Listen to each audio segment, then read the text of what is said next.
Je filme déjà. Oui. Chips en roue blanche.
Je pense que to kokende na moi mo poussé parce que temps et l'équipe moi mingi. Mais na lingé sikozali tozala très bien discipliné. On a yebi été makamba malamu ezali. Amen. Toyoki malamu awana lobi. Shalom les enfants. Nalingi kakanata di sayelo komoko que nous sommes une association sans but lucratif. Et cette association est pour sa sourire na mokili. C'est pourquoi au monibiso toeko se présenter nesika oyo kokutana na bino pour être to pesa bino pe sourire wana. Est-ce que nous sommes allés à Kobe la Jésus Christ mabo?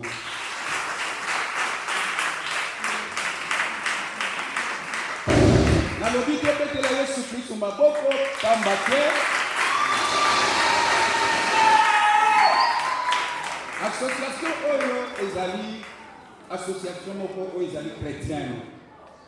Les visionnaires ou encore la maman visionnaire oyo azaki vision pour la eloko oyo.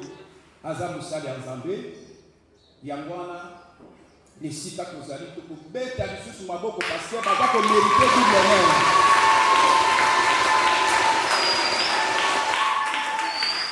Alors sans plus tarder tokokota vraiment na programme na biso ya mokolo na lelo. Programme na biso ezali boye. Notre programme il y a rencontre à l'élo. Premier point, Ezali annonce, il y a programme par les modérateurs. Et deuxième point, Ezali, la prière d'ouverture. Après la prière d'ouverture, Tokozana exhortation, et pas il y a Pasteur Emmanuel Assamba. Après son exhortation, tokoleka na présentation, il y a association Oyo et Abibino Katnesika Oyo. Cette association ezali bongo na lokota ya anglais. A smile in the world. Explication nango bokozwa yango tango tokolekisa ye moko mama na biso. Après son intervention, tokozala na ba enseignement oyo tokozwa nesika oyo epai ya docteur Sergino Kabeya. Azape na biso elongo na kati ya salle awa. Et thème oyo akolobela ezali les grossesses non désirées et les maladies sexuellement transmissibles. Wanande enseignement oyo tokozwa mokolo na lelo ensemble nabino nesika oyo. Après son intervention, tokozala na mot de la fin. Yemoko la maman présidente akoyeba na koyebisa biso eloko oyo abombeli biso. Mais nzambo wana salinga ngolu natangi na motema mpiko na silisi. Et on a silisi gratuité vu que maman a côté quand l'étoile wana balobi pour bacha bato mosusu babanda koteka mbongo wana esunga baprofesseur mpona transport. Mama azonga na ndako abanda koteka su te. Navandi na ndoko mituna nzambe na otanga ndenge nini na université. Mama aoteka su te, mutu apesanga mbongo aza te. En plus mbongo ya papa bakata tozwa su te. Nake komikomisa na université l'espoir que na otanga me nayebeke na otanga te. Un jour navandi une fois si naye kobenga nga oyebisanga concours à bourse esalama na Institut Kokolo.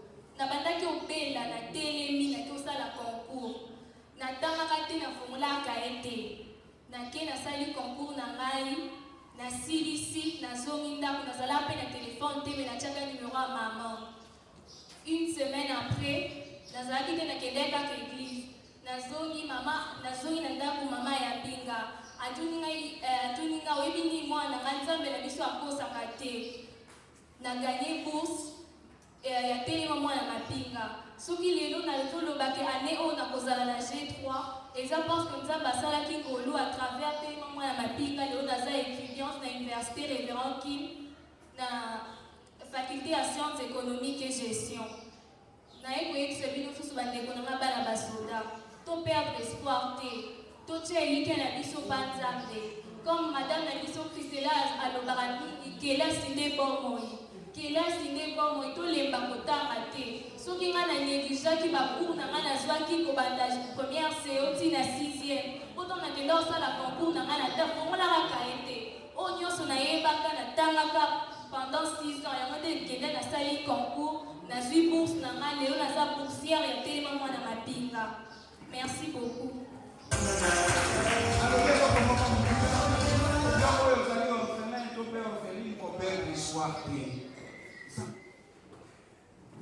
Tozali na oyo Bible ezoloba, la religion pure, c'est de visiter les malades, les veuves, les orphelins, les personnes vulnérables, bato bazana pasi, bazana ba situation moko compliquée. Oyo il faut lisungi. Eza bongo te. Il faut basunga ye po telema. Il faut basunga ye po seka. Il faut basunga ye po azana espoir na mokili. Mais na ngine ye bisayo lelo lisungi malamu eza na kati na Yesu. Wana ne lisungi malamu. Avant to ya na batu d'abord koyana na Yesu pour na lisungi na kati ya association na biso toza wana pour na ko ba objectif na biso zali ko kene ko visiter ko telemisa ko sala suivi ko tala ko former pe neti to yelelo awa pour na ko talisa bilenge jeunesse na bango.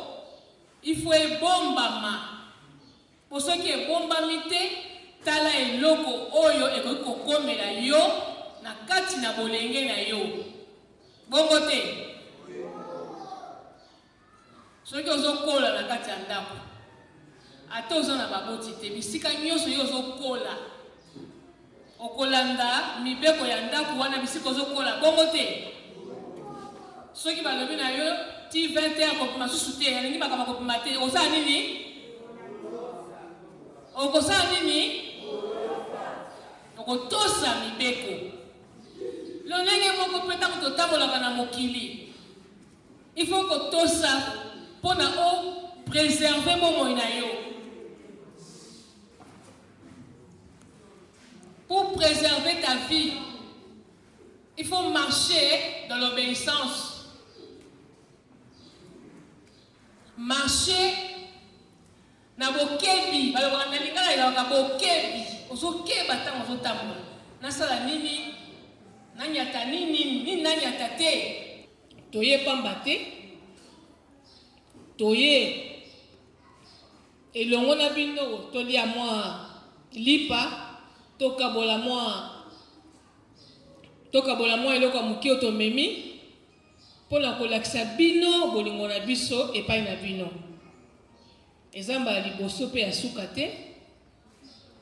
Tango toyaka boye totali bino tokoya lisusu kosala suivi. Mokolo toyebi te. Mais tokoya lisusu kosala suivi po totala eske mateya oyo tomemeli bino botyango na misala. Yango tosalaka suivi tokoya lisusu mbala ya nsima. Donc association na biso mosala nango yango wana. Bosepeli nango?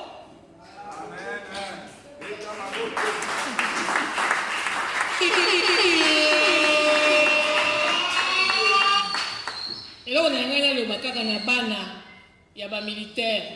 Bino so boza bana ba militaire. Po biso toye na camp Lufungula. Tango tozokota kuna na entrée, tokutani na policier. Alobi mama, losako, oke wapi? Biso tolobi toke kotala bana na bino. Toke tala ba jeune na bino.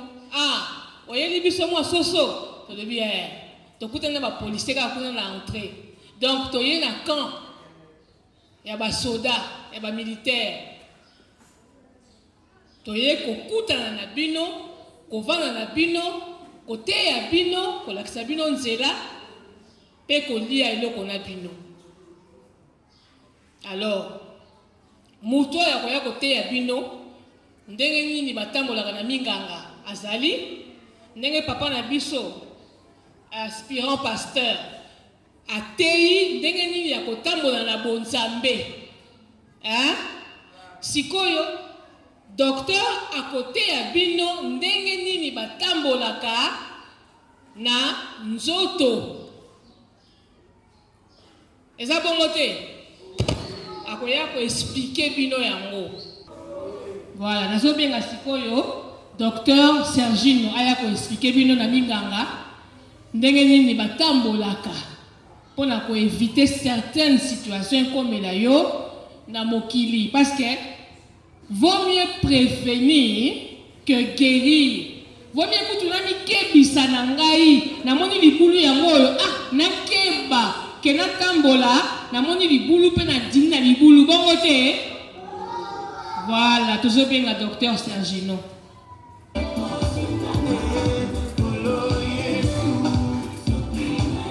Mbote na biso. Mbote na biso. Ok. Na sepeli mingi kozala na bino. Maman a lobby déjà tout ce qu'il fallait concernant l'association. La sœur P a été biso. Alors, réussir sa vie, vous avez dans la soda, nous avons fait sa témoignage disant que vous avez une côté et il ne faut jamais désespérer. Alors, pour désespérer, tu ne fais rien. Non, non. C'est-à-dire, aux Osambela, aux Otanga, aux préparer à venir en Ayo. Alors, nous sommes là sur 2 points. Comme jeune, Maman Ruth vient de dire tout à l'heure, mieux vaut prévenir que guérir. Il y a malade mosaïque ok l'hôpital té. Puisque ce qui est hôpital, bah au qui ici, bah au katayo, bah au bongisayo, aux alandais, aux alaki qui sauter. Alors, tokolobela sur la grossesse indésirable et précoce. Nalinga les ali kozwazemi 5 olinga ou soit kozwazemi avant ngonga et koka. Et puis tokolobela sur la maladie nini yo jeune fille jeune garçon okoki kozwa ce ko tamboli mabe. Et puis aussi c'est sur la question-réponse, puisque c'est pas vous êtes des jeunes, vous et puis toko yanolango. Motena biso. Bolembi déjà. Bolembi. Bola que ça besoin ban soda ou eta beaucoup.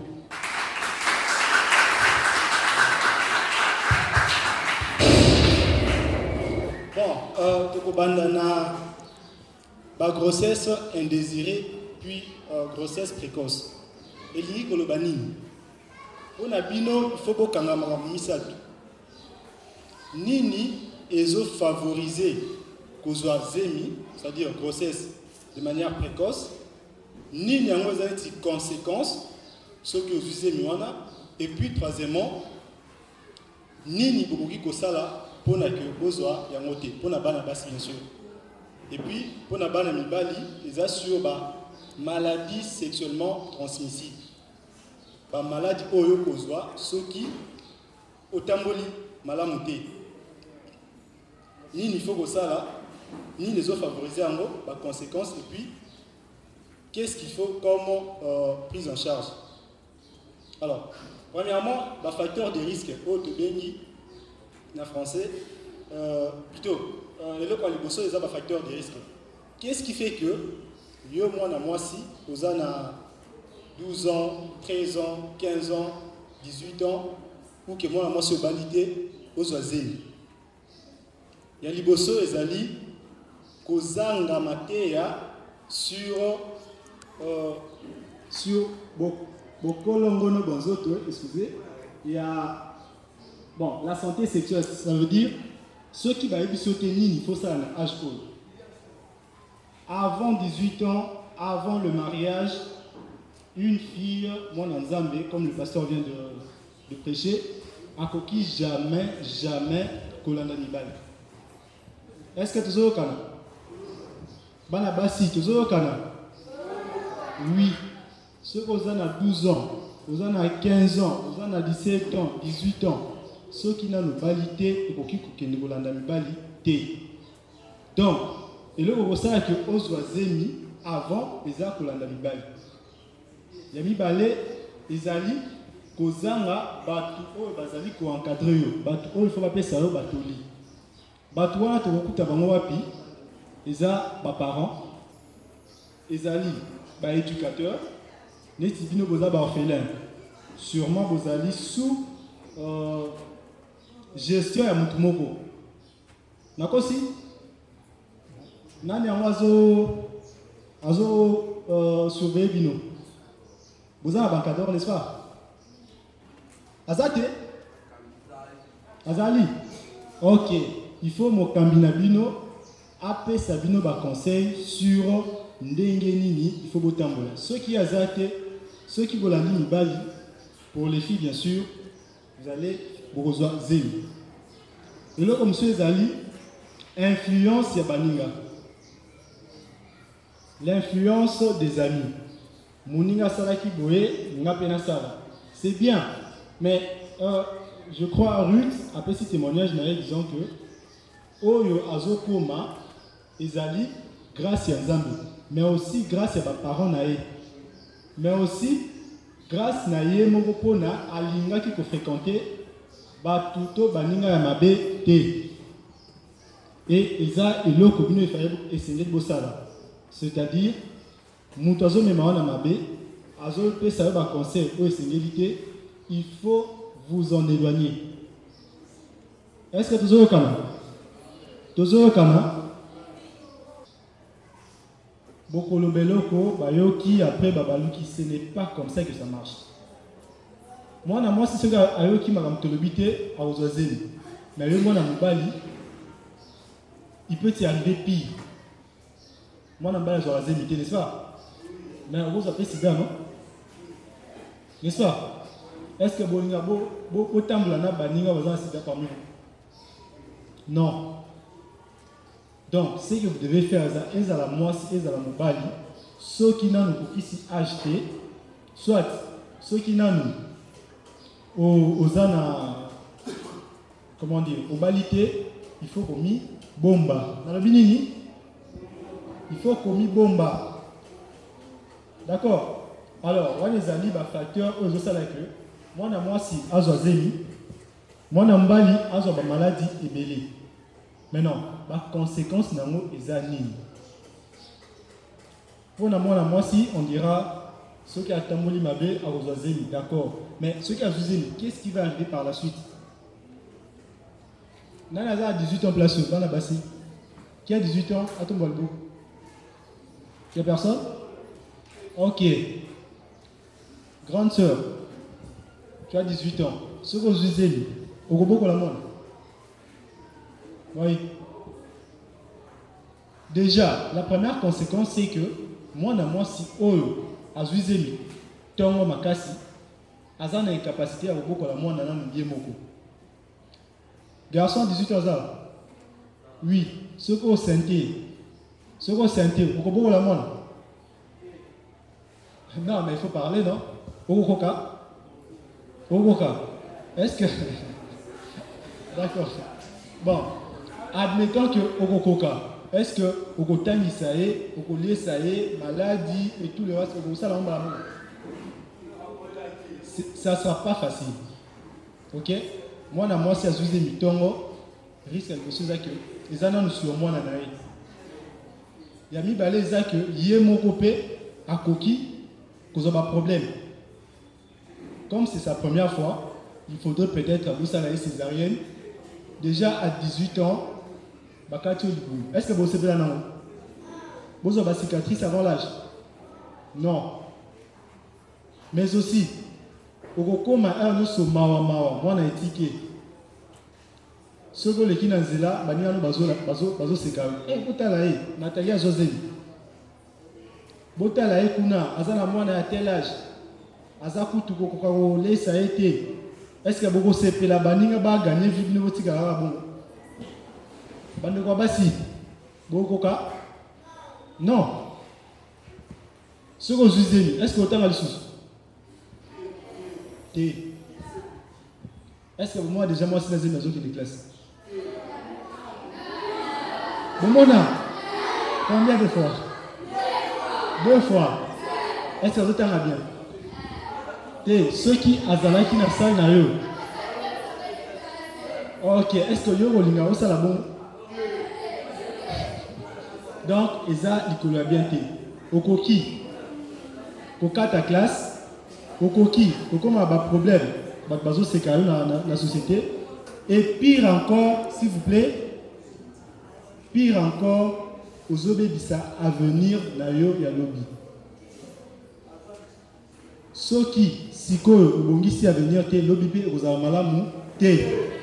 C'est pourquoi on n'a pas suffisamment insisté pour dire que c'est vrai, Kosambela, c'est d'ailleurs la meilleure des choses, mais ceux qui les le oyo, yo otangité, au bongisi à venir te, lobipé, au komamutu, te. Autre chose, oui, au koka ta classe, moi na rokufa, yo mo rokufa pe, bakoki, baboti pe baroko bengana yo. Tout le monde a gagné. Azuzemi, parce que ce n'est pas Mubali, ou soit Abimi, na balabala. Est-ce que c'est ce que vous voulez? Vous êtes des orphelins, n'est-ce pas? Ok. Vous êtes des orphelins, oui. Lobby, il faut, bah, parents, ou bah, encadrant la bino, bah, mon accueillant. Tu encadres qui Sarah à Tanguy, à 6 classes. À Koli, à Bali, c'est ce qui fait l'honneur de vos encadreurs, l'honneur de vos parents.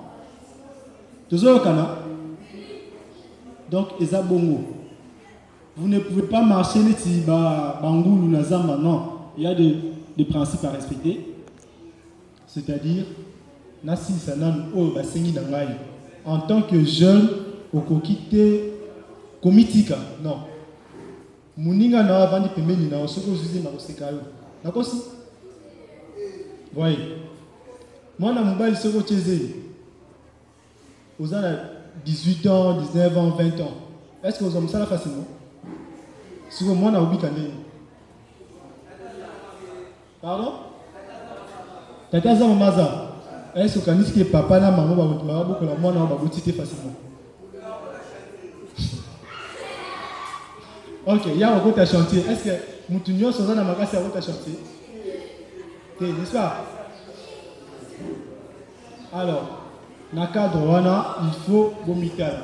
Bana mibali ba conséquences za libi. Ba conséquences za makasi. Ya liboso, tolobi incapacité à obokola mwana.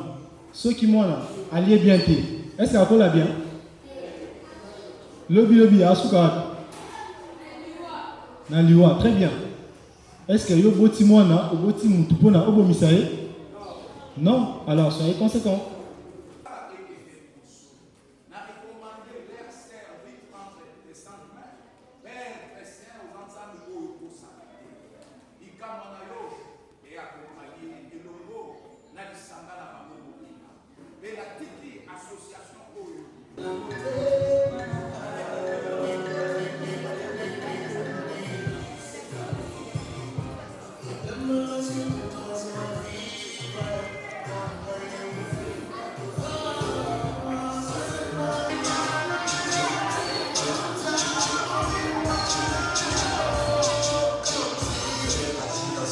Soit les roseaux fragiles. L'amour c'est pas la guerre, l'amour c'est quand tout à la base. L'amour juge pas les gens, c'est près de ce qu'ils n'ont pas la trace. L'amour c'est pas l'argent, l'amour ça fait des jolies selfies. Car sans ce truc, tout ce qu'on peut dire. L'amour c'est faire un, l'amour c'est faire un homme, l'amour c'est faire des classes, l'amour c'est faire la vie c'est l'amour, la vie c'est l'amour, la vie c'est l'amour, la vie c'est l'amour, la vie c'est l'amour.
makasi.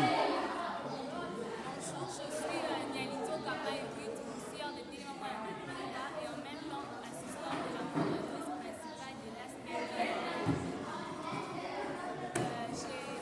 J'ai voulu remercier l'ONG ESMA Hydro-Rose d'avoir pensé à nous, enfants des militaires et des policiers, en nous visitant avec ce qu'ils ont apporté pour nous durant cette journée et les enseignements qu'ils nous ont donnés pendant cette journée, ça a été vraiment très bénéfique pour nous qui étions présents en ces lieux et je les remercie vraiment du fond du cœur. Merci.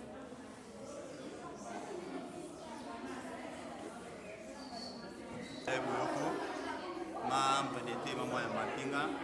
Aujourd'hui, nous remercions Madame Erit avec l'ONG Esmin Dewa qui a pensé à nous de venir nous visiter en tant que dépendants des militaires et des policiers.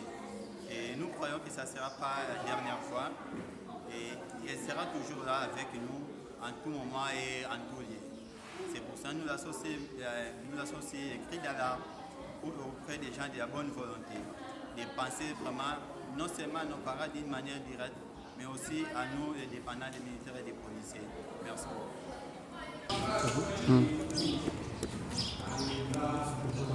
Bonjour, vous allez vous présenter. Nous avons ici comme famille, essentiellement avec les enfants. Est-ce que vous pouvez nous dire c'est dans quel cadre? Ok, je suis Madame Bongani Ruth Chantal. Je suis présidente de l'association Smile in the World, un sourire dans le monde. Donc, nous sommes venus visiter les orphelins. Nous sommes d'abord au camp de Fungula. Donc, nous sommes venus visiter les orphelins des militaires tués à l'est de la RDC. Donc, nous sommes venus les visiter en apportant notre sourire comme on le fait souvent dans plusieurs activités. On apporte les vivres, on fait un repas et donc on mange avec les orphelins. C'est un peu ça qu'on fait d'habitude.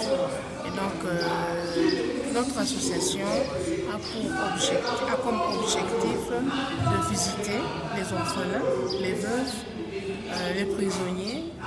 Alors on a eu plusieurs fois à faire plusieurs activités. On a visité beaucoup des orphelins, on a visité aussi les veuves. On a visité les prisonnières, les femmes. Et donc maintenant, on s'est dit actuellement, dans notre pays, il y a ce tumulte qui se passe à l'est du pays, de la RDC. Donc nous avons dit on va donner un peu de sourire à ces enfants, à ces jeunes enfants, parce que nous sommes venus en fait visiter les jeunes enfants, à partir de 14 ans jusqu'au-dessus, avec un thème spécial. C'est notre thème qu'on nous a apporté. On va plus les former sur les grossesses non désirées et sur les maladies sexuellement transmissibles. Donc c'est pour ça que c'est le but de notre visite en fait. C'est un peu ça. Avec les enfants, il y a autant de sujets auxquels vous pouvez expliquer. Pourquoi avoir choisi essentiellement de parler des enfants de l'adolescence, bien sûr,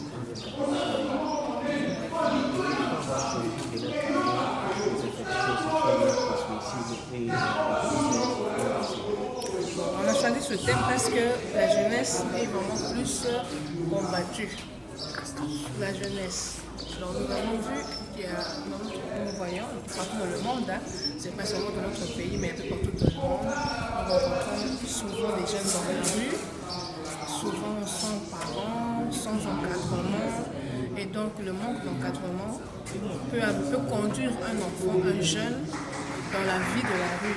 Et quand tu es jeune et que tu es déjà dans la rue, il y a beaucoup de choses qui peuvent se passer, notamment de tomber enceinte. Et quand tu tombes enceinte, tu peux facilement, tu ne sais pas avec qui tu tombes enceinte, tu ne sais pas si la personne est malade. Donc tu peux attraper des maladies, alors tu peux aussi être enceinte, tu peux aussi tomber enceinte. Donc c'est un peu ça que nous avons essayé de prendre ce sujet-là et le développer afin de les former. Je pense que ce terme prépare réellement les jeunes adolescents pour être vraiment l'avenir de demain. comme on le dit. On voit qu'à travers votre action, votre ONG participe au développement du pays en préparant surtout, en donnant des sourires à la jeunesse. Est-ce que vous le faites, vous avez l'accompagnement d'autres associations ou de l'État congolais, ou vous le faites avec vos propres moyens? Pour l'instant, en tout cas, on le fait avec nos propres moyens. Nous n'avons pas encore de financement. Nous comptons et nous espérons qu'à la longue, à l'avenir, on pourrait vraiment être aidé par les autorités, le gouvernement, toute organisation qui peut nous booster à aller de l'avant pour cette association et à faire encore un peu plus pour notre pays, la RDC. Alors, un message particulier à l'endroit des mécènes, des autorités et toute personne de bonne volonté qui voudrait bien aider votre association. Quel message vous lancez à toutes ces personnes? Oui, on a vraiment besoin de soutien. Il y a beaucoup d'associations, il y a beaucoup d'organismes qui viennent en aide en RDC. Il y en a beaucoup. Donc nous, par exemple, l'association, le siège de l'association est créé à Bruxelles. Donc ici, en RDC, on est en train d'implanter l'association. Donc, on a vraiment besoin d'aide parce que faire des activités, pour avoir une association en RDC, un peu partout dans le monde aussi, on a besoin des documents, être légal, tout ça.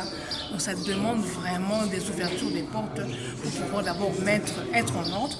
Ça, nous maintenant, on est en ordre parce qu'on a eu à faire beaucoup de démarches, d'abord pour être en ordre. Ensuite, on a besoin de financement parce que pour aller visiter par exemple des malades, on a visité les veuves, on a besoin qu'on arrive, on leur apporte notre sourire, on leur apporte les vivres, on leur apporte les médicaments, on leur apporte tout ce qu'on peut apporter comme ce qu'on est venu faire aujourd'hui. Mais pour ça, il faut du financement, il faut être aidé par le gouvernement, par les autorités qui m'entendent maintenant. Là, si vraiment j'adresse un cri de secours pour que au moins le gouvernement puisse s'occuper plus des associations qui veulent bien mener à bien leurs activités en RDC, qui est notre pays. Merci. Merci.